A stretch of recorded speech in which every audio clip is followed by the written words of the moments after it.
All right, so let's relook at our top story of where the ongoing protest in Nairobi CBD, where chaos have been witnessed in Nairobi Central Business District as youth protest against rising cases of abductions in the country.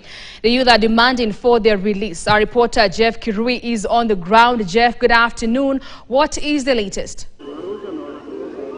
Well, good afternoon, Grace. Right now we are at Aga Khan Walk along, this is at the Central Business District in Nairobi. What largely began as a quiet day took a dramatic turn at around 1:45.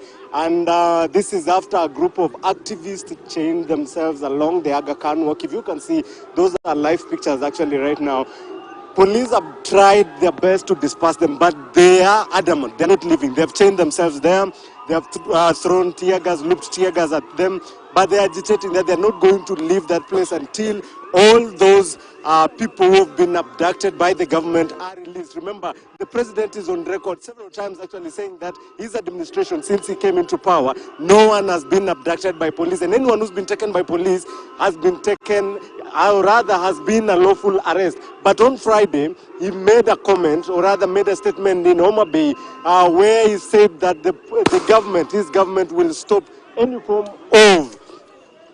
form of abductions by the government. It was perhaps a statement that was confirming that indeed the president is aware that police are abducting youth who are criticizing, or rather who are critics of his government. But the situation currently here, Grace, is that police have been deployed to man all key installations of government. We've seen a contingent of police officers, the anti-riot police, are manning parliament buildings. We've seen another contingent at the judiciary buildings. Remember, during the 25th of June invasion of parliament protest, Parliament was targeted by protesters who were actually at that time were agitating for the rejection of the Finance Bill 2023. But this particular protest is about the ongoing and the rising cases of abductions, people being taken by people who are assumed, or rather alleged to be police officers. These are in unmarked cars, not wearing any uniform, not introducing themselves. And the whereabouts of people who've been abducted so far has not been made public by the government. The Inspector General of Police, Douglas Kanza, is on record also saying that he's not aware of any abductions. But there are CCTV footage and pictures of people being bundled into unmarked cars. Some of them Proboxes, some of them Subaru vehicles. But the government still insists that that is not the police who are, or rather who are abducting people. But as it stands now, the current situation here is that there is a group of activists led by Busia Senator Okia Umtata. They've chained themselves at the Aga Khan Walk. They're insisting that they're not going to leave here until the government makes a commitment, at least to ensure that all those who've been abducted are released, and the police come out to address the situation as is and inform them where they've been taken to, and ensure or tell the country about their safety. Here, police on horsebacks have been trying their best to disperse them, but they are adamant. They have said that they are not going to leave this place. They are well prepared for this. It appears like it was a well-planned.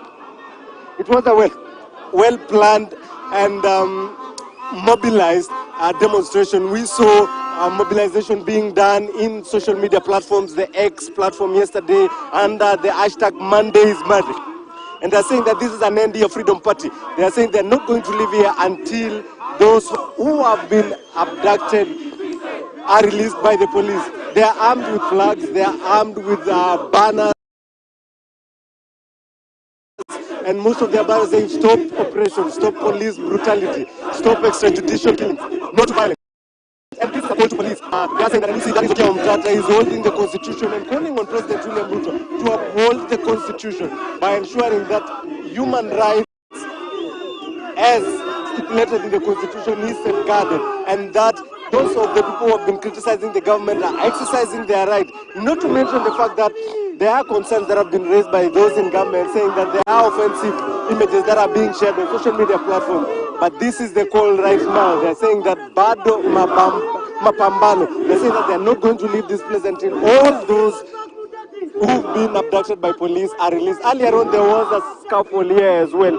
when the police were trying to disperse them, one of the demonstrators, a human rights activist, was injured when he was pulled down, holding on to this chain that you've seen them. You see the kind of mobilization that is there. There is a group that is actually providing them with water so that they can wash their faces and read their faces or their eyes of the tear gas being looked by the police officers. Now the police have been left helpless because this is the third time the police are trying to disperse them by throwing tear gas, but they have remained adamant here. They're saying they're not going to leave grace.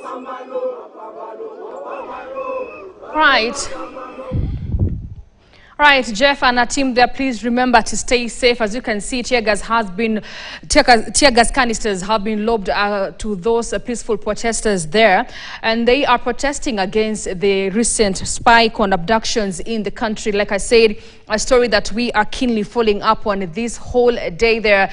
Jeff Kirui there has just given us why these particular persons are, on the street, saying that the persons that have been abducted, they have to be released. We're waiting to see whether any government officials are going to make any statement in regards to the same. Well, and that is it for us here on KTN News Desk. Thank you so much for your time. Remember, we're going to be giving you more updates in our subsequent bulletin, so please stay here on KTN. My name is Grace Nganga. Good afternoon.